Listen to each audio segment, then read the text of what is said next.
उलट लूंगा, उससे छीन करके दूसरे को स्थापित कर दूंगा।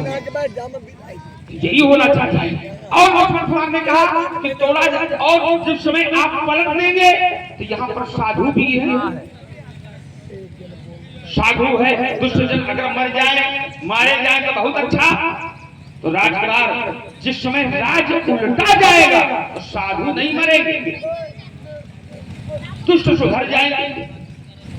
क्यों? क्योंकि अगर अच्छा राजा बन जाएगा और उस राज्य को छीन करके दूसरे को राजा नियुक्त किया जाएगा तो कहीं न कहीं से जो दूसरा राजा होगा तो वो दुष्टों को भी ठीक करेगा और साधुओं की भी रक्षा करता रहेगा। ये हमारा कथन है। तुमने कहा तोड़ने वाला एक तो मारा जाना चाहिए, एक घोषणा आपने सबकी कर दी। हाँ, हमने इसलिए किया राजकुमार कि समाज में सभी है, अब तोड़ने वाला समाज के अंदर है। नियम ये कहता है, तुमने कहा कि धनुष तोड़ने वाला बहुत अच्छा है, बड़ा श्रेष्ठ है, और अगर अच्छा व्यक्ति होता है तो समाज में लोग उसको छिपाते नहीं है, समाज में उसको दिखाया जाता है कि ये बड़ा अच्छा है, इसने बड़ा अच्छा कार्य किया। यहाँ पर परशुराम के सामने किसी ने बताने की चेष्टा नहीं की, किसी ने दिखाने की चेष्टा नहीं की, इसलिए मेरी घोषणा हो गई कि अपराधी अगर एक हो और छिपाने वाला अनेक हो तो मैंने कहा कि न तुम्हारे गई है सब राजा दंड दिए जाए। ऐसे ही है ना। अभी तुम लोग बहुत हाँ मिला रहे हैं, हाँ बहुत ध्यान से मिलाना। हाँ मैं जो कुछ कहना चाहते हो बड़ा चतुर बालक है, इसलिए चक्कर में न पड़ना। और बोलिए, लक्ष्मण ने कहा मैंने बहुत सी धनुषें तोड़ डाली, आज राजकुमार तुमने धनुष ही तोड़ी है, यहाँ पर धनुष टूटा है। और एक धनुष के टूटने पर ये धनुष साधारण है क्या? तुमने जो तोड़ी है वो तुम्हारे पिता की संपत्ति है, तुम आग लगा दो उसमें, हमें क्या करना है? ये धनुष हमारे भगवान शंकर का है, और अगर जिसने इसे तोड़ा है तो उसे यहाँ से अयोध्या तक दौड़ा के मारूंगा। याद रखना, ये भगवान शंकर का है, ये हमारे गुरुदेव का धनुष है। इस धनुष के प्रति हमारा समर्पण का भाव है। जो धनुष श्रेष्ठ ना हो, बलवान ना हो, और तुम उन थलियों से उस धनुष की क्षमता करते हो तो उसकी क्षमता नहीं होगी। इसलिए रे न बालक कालवश बोलो ही न संहार, और धनु ही समस्त प्राण धन सकल संसार। बढ़िया छलांग लगा दी। छलांग लगाने में बहुत आगे ऐसे है, हाथ तक कहो छलांग लगाओ, काम बनाओ, धीरे से चलिए आइए। मैंने अपना कथन प्रस्तुत किया था, आप लोगों ने बड़े ध्यान पूर्वक सुना था। क्यों? क्योंकि आप लोग विज्ञ लोग हैं, भले लोग हैं, आप लोग जानकार लोग हैं। हम जानते हैं इनके चक्कर में न पड़ना, तुम केवल हमारे चक्कर में पड़ना। हाँ, क्योंकि तुम लोग हमारे व्यवहारी हो, हाँ हम तुम्हारे व्यवहारी हैं। अब देखो, ये देखो हमारा प्रभाव देख लियो, आंखों से देखो, कहने से न मानो। अब देखो, हमने अपना कथन प्रस्तुत किया। मैंने कहा था सर्वप्रथम कि धनुष तोड़ने वाला और सहस्त्राबाहु दोनों एक समान के नहीं हो सकते, क्योंकि कहीं से भी दोनों का मानक समझ में नहीं आ रहा। बोलिए, बोलते जाइए। आप लोगों ने ध्यान दिया होगा और आप विशेष ध्यान दीजिएगा। हमने कहा था कि धनुष तोड़ने वाला और सहस्त्राबाहु दोनों एक समान के नहीं हो सकते, कहीं से हमको मानक समझ में नहीं आता। तो एक हमने दर्शन दिया था कि सहस्त्राबाहु ने जब गाय को छीना तो सहस्त्राबाहु ने जो कार्य किया था उसका कार्य जबरदस्ती का था, और धनुष तोड़ने वाले का कार्य जबरदस्ती का नहीं है। ध्यान दीजिए। तो इन्होंने कहां से जोड़ा? फिर दोनों को एक समान करने के लिए एक बात इन्होंने बना दिया। इन्होंने कहा सहस्त्राबाहु ने बलपूर्वक कार्य किया था, सहस्त्राबाहु ने बलपूर्वक कार्य किया था, बलपूर्वक गाय को छीना था। अब धनुष तोड़ने वाले ने भी बलपूर्वक धनुष को तोड़ा है। ये बलपूर्वक कह देने से दोनों एक समान के नहीं हो जाएंगे। आप थोड़ा विचार करिए, थोड़ा सा तो आप व्यायाम करिए। ये बलपूर्वक कह देने से दोनों एक समान के नहीं हो जाएंगे ना। बात तो वही की वही है, बात तो वही की वही है। भाई उस शब्द को क्यों आप बता रहे हैं कि सहस्त्राबाहु ने बलात् गाय का हरण किया, गाय को छीना, तो अब बताओ उसने जबरदस्ती किया है, बलपूर्वक नहीं। बल का प्रयोग तो होता ही है, पर उसने जबरदस्ती किया है। अब धनुष तोड़ने वाले ने जबरदस्ती नहीं किया। अब जहां बात रही बल की, तो मैं कहता हूं कि संसार का कौन सा ऐसा कार्य है जो बिना बल के होता हो? क्यों भैया, बिना बल के कुछ होता है क्या? आप बैठे भी हैं तब भी बल से बैठे हैं, अब आप खड़े होंगे तब भी आप बल से खड़े होंगे, अब आप चलेंगे तो आप बल से चलेंगे। तो बिना बल के तो कोई कार्य नहीं होता। धनुष तोड़ने वाले ने बल पूर्वक धनुष को तोड़ा, ये विषय अलग हो गया। अब सहस्त्राबाहु ने बल पूर्वक ना, उसमें जबरदस्ती भी है, उसमें बलात् भी है, तो इसको कहां ले जाओगे? केवल बल पूर्वक कह करके अब बात को बना लेना ये भरूचित नहीं है। ध्यान दीजिए, मैंने कहा था कि सहस्त्राबाहु ने जबरदस्ती किया। अब देखिए जरा जबरदस्ती उसकी देखिए। सहस्त्राबाहु आपके बात समझ में नहीं आई, उसको फिर समझ लीजिए जबरदस्ती कैसे किया।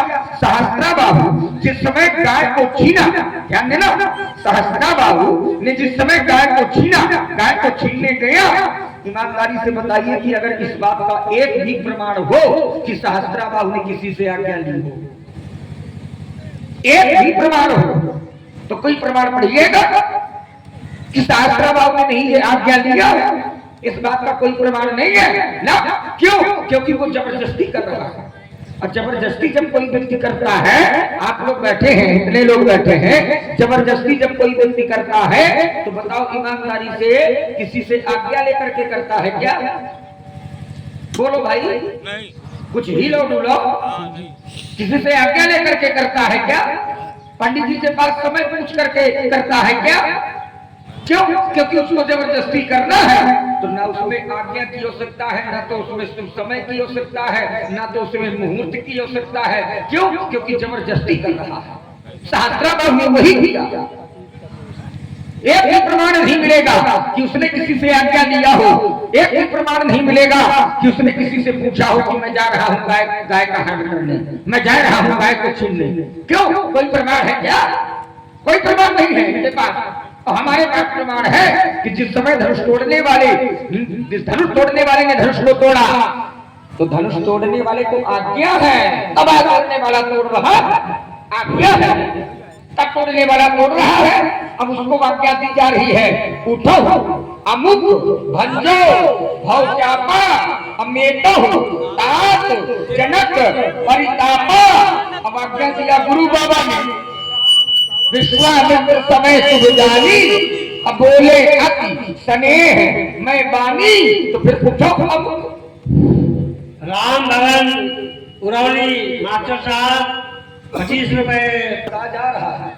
हमारा वाला बोलना लोगों को बहुत अच्छा लगता है, हम जानते हैं, हमको ये विश्वास है। अब देखो बढ़ता जा रहा, अभी देखना कितना न बढ़ जाएगा।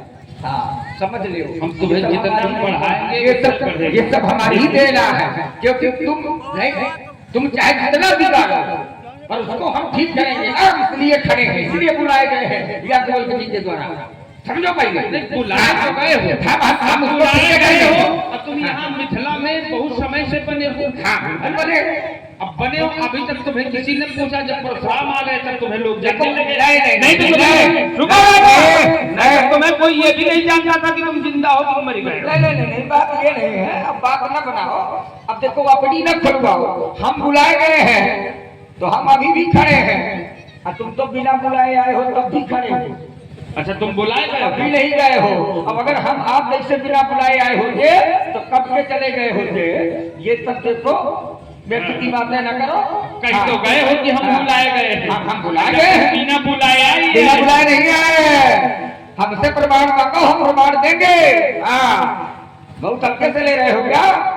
समझिए, इसलिए जबरदस्ती है। एक पक्ष में कैसे बुलाए गए हो, एक पक्ष में कैसे बातें हो नहीं। उसके बाद अब यहाँ पे आदमी ये जानना चाहता है प्रत्येक व्यक्ति कि तुम कैसे बुलाए। हम बताएंगे, अब ऐसे थोड़ा करें, आप बताइए। हम प्रमाण देंगे कि हम बुलाए गए। पर इससे पहले जो आपकी बातें हैं उनका भी उत्तर हम करते। अब इनका उनका उत्तर किए बिना थोड़ा हम आपको प्रमाण दे देंगे। क्योंकि हमारा स्वभाव है कि हम उधार कुछ रखते नहीं है, हमारा लेन देन तत्काल नगद वाला होता है, इस चक्कर में ना पड़ना। अब पहली बात तो एक तरफ जबरदस्ती है और दूसरी तरफ बलपूर्वक है, दोनों में भिन्नता है। जबरदस्ती और बलपूर्वक इसमें दोनों में भिन्नता है, विचार की आवश्यकता है। अब इसमें विचार करना चाहिए, इसलिए बहुत ध्यान पूर्वक विचार करके आप प्रयोग कीजिए। हाँ बोलिए तिवारी जी, बोलोगे क्या? कोई बात नहीं है। अब देखिए जरा दूसरा बिंदु आपका आया, आपने कहा कि धनुष तोड़ने वाले ने धनुष को तोड़ा तो उसको छिपाया क्यों जा रहा, उसको दिखाया क्यों नहीं जा रहा? आप लोग इस बात के साक्षी हैं। अब आप लोग बताना, हम आप ही से पूछे लेते हैं कि धनुष तोड़ने वाले को छिपाया गया है क्या? नहीं छिपाया गया, ये बात है, ये ईमानदारी की बात है, नहीं छिपाया गया। अब अगर धनुष तोड़ने वाले को छिपाया गया होता तो आप लोगों ने आरती किसकी उतारी है? धनुष तोड़ने वाले की। तो कहाँ छिपाया गया है? अब फिर अर्धानी भी कहती है कि प्रभु दो चाप खंड महियारे, अब देख लोग सब भय सुखारे। तो बताओ, इनको बताओ भैया, हमको लगता है कि ये पाठशाला के पीछे तक नहीं गएगा, कुछ बात समझ में नहीं आ रही है। तो ऐसी बात करो जो बात दिखे। अब देखिए, मैंने कहा था कि ये धन पर ममता के हेतु आपकी ममता इस धनुष पर है, तो फिर इसका हेतु क्या है? इन्होंने कहा कि वो ममता संसार में नहीं होनी चाहिए। इन्होंने कहा ममता संसार में नहीं होनी चाहिए। अब मैं कहता हूँ कि ममता संसार में होनी चाहिए। क्या करोगे? कह देना बहुत सरल है, पर उसको विचार करके आप प्रस्तुत करिए तो बात थोड़ा कठिन समझ में आएगी। आप करें कि संसार में ममता नहीं होनी चाहिए। आपको ये कहना चाहिए कि संसार में कुछ ऐसे स्थान हैं जहां पर ममता नहीं होनी चाहिए। पर ये अगर कह दो कि संसार में नहीं होनी चाहिए तो मैं कहता हूं कि संसार ही में होनी चाहिए। देखिए ममता कहाँ नहीं होनी चाहिए, ममता कहाँ होनी चाहिए, ध्यान देना जरा। ममता परमात्मा के चरणों में होनी चाहिए। अब अगर परमात्मा के चरणों में ममता है तो फिर ये ममता अच्छी है, ये ममता अच्छी है, ये ममता प्रशंसनीय है। क्यों? तो शास्त्र प्रमाणित करता है कि निंदा स्तुति उभय सम ममता मम पदकंड। कहाँ होनी चाहिए ममता? तो भगवान के चरणों में होनी चाहिए। अच्छा, भगवान के चरणों में ममता होनी चाहिए। अब भगवान भैया आप लोगों को कहाँ मिलेंगे? संसार में कि संसार से अलग? बोलो थोड़ा। संसारी में तो मिलेंगे। भगवान संसार में आते हैं तो भगवान के अपना संसार के हैं क्या? हम कहते हैं कि भगवान ना होंगे तो संसार नहीं होगा। अब भगवान भी जब आता है तो संसार में आता है। तो ये ना कहो कि संसार में ममता नहीं होनी चाहिए, संसार में होनी चाहिए, पर संसार में कहाँ पर होनी चाहिए, कहाँ पर नहीं होनी चाहिए, ये क्यों तिवारी? अब तुम तो विद्वान व्यक्ति हो, इनको थोड़ा बताओ। अब बताइए जरा, ये भी बात ठीक नहीं है। इन्होंने कहा कि वो धनुष के प्रति हमारी ममता नहीं है। धनुष के प्रति इनकी क्या है? तो इन्होंने कहा कि हमारी श्रद्धा है, धनुष के प्रति इनकी श्रद्धा है। और धनुष किनका है? भगवान शंकर का। अब भगवान शंकर इनके कौन है? हाँ नहीं, शिष्य ये है, शिष्य ये है, वो नहीं है, शिष्य ये है। तो शिष्य ये है और गुरु बाबा वो हो। तो अब बताइए, गुरु बाबा भगवान शंकर हैं इनके। अब ये करें कि हमारी श्रद्धा है धनुष के प्रति, ममता नहीं है। तो मैं विचार करने के लिए बात हो गया कि जब आपकी श्रद्धा धनुष के प्रति होगी, आपकी श्रद्धा धनुष के प्रति होगी, तो फिर गुरु बाबा के प्रति क्या होगी? भाई अगर आपकी श्रद्धा धनुष के प्रति होगी तो फिर गुरु बाबा के प्रति क्या होगी? बात कुछ कम समझ में आ रही है और थोड़ा समझाने की आप कोशिश करिए। अब इन्होंने एक आरोप लगा दिया, मैं उसको भी थोड़ा सा देखे लेता हूँ। और तिवारी जी भी बोलेंगे, हम भी बोलते रहेंगे और ये भी बोलते रहेंगे। और ध्यान दें, बहुत ही महत्वपूर्ण संवाद आप लोग सुन रहे हैं। इसी पर प्रभावित हुए भाई राम संजीवन सिंह जी दसौली निवासी। धनुष के प्रति श्रद्धा होगी तो गुरु चरणों के प्रति क्या होगी? ये बात कम समझ में आ रही है। इन्होंने एक आरोप लगा दिया है कि रेने बालक काल बस, अब बोलत तो हिना सभान। दादा बोलत तो हिना, इन्होंने क्या कहा है? बोला तो ही ना संभाल ये करे कि लक्ष्मण तुम संभाल के नहीं बोलते हो। अच्छा आप बताओ आप कि क्या लक्ष्मण संभाल के नहीं बोल रहे? भाई आप बताओ भाई, अगर इनको हम उचित कह रहे हो तो चलो हम माने ले रहे हैं कि संभाल के नहीं बोलते, पर इनको हम अनुचित नहीं कह रहे हैं, इनको हम उचित कह रहे हैं। और इनको हम क्या कह रहे हैं? इनको हम गोसाई कह रहे हैं। क्या कह रहे हैं? गोसाई काबो हो। ए चुप रहो, तुम चुप रहो, हम ही से वो परेशान है, तुम वैसे में परेशान किए पड़े हैं। ये सही लड़का से नहीं मिल पा रहे वो हैं, अब तुम तुम्हें आओ ब्याज में। इनको हम क्या कह रहे हैं? इनको हम गोसाई कह रहे हैं। बहुधनवी दोनों लड़काई अकबहुन असरिस की गोसाई। अब बताओ कितना अच्छा वाला शब्द हम इनके लिए कह रहे हैं। वो नाम पृथ्वी का साई माने स्वामी, जो पृथ्वी का स्वामी होता है उनको कहते हैं गोसाई। अब इनको मैं गोसाई कहता हूँ तो बताओ मैं संभाल के नहीं बोलता? समझो भाई, पंडित जी को अगर पंडित जी कहा जाए तो संभाले के तो कहा जा रहा है। अब अगर पंडित जी को पंडिताई जी कहा जाए तो यहाँ अनुचित हो गया। तो इनको हम गोसाई कह गए हैं, तो ये काहे क्रोध कर रहे हैं? अब कहे कि बालक काल बस बोलत तो ही न संभाल है, तुम काल के वशीभूत हो, ऐसा भी नहीं हो सकता ना भाई। हम काल के वशीभूत हैं ना।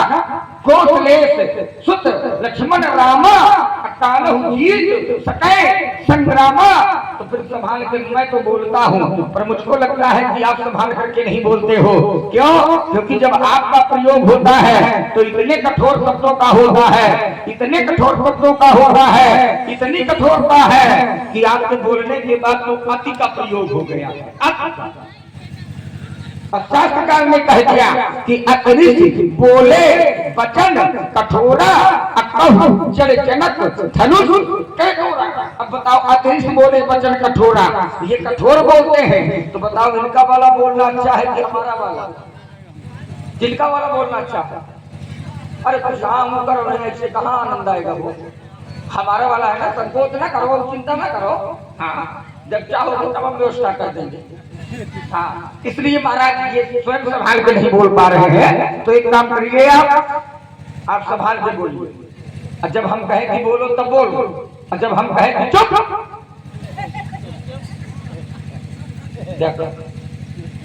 तब चुप चुप, और जब कहें कि बोलो बोलो।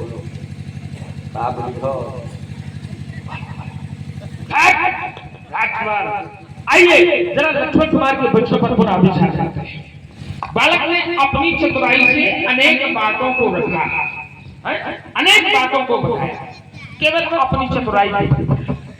बड़ा चतुर बालक है, चतुरता तो दिखाई रहा, और आप लोगों से कहते आप पूछ भी रहा है, हाँ भी करवा रहा है, इसलिए हम कहते हैं इसके बहुत।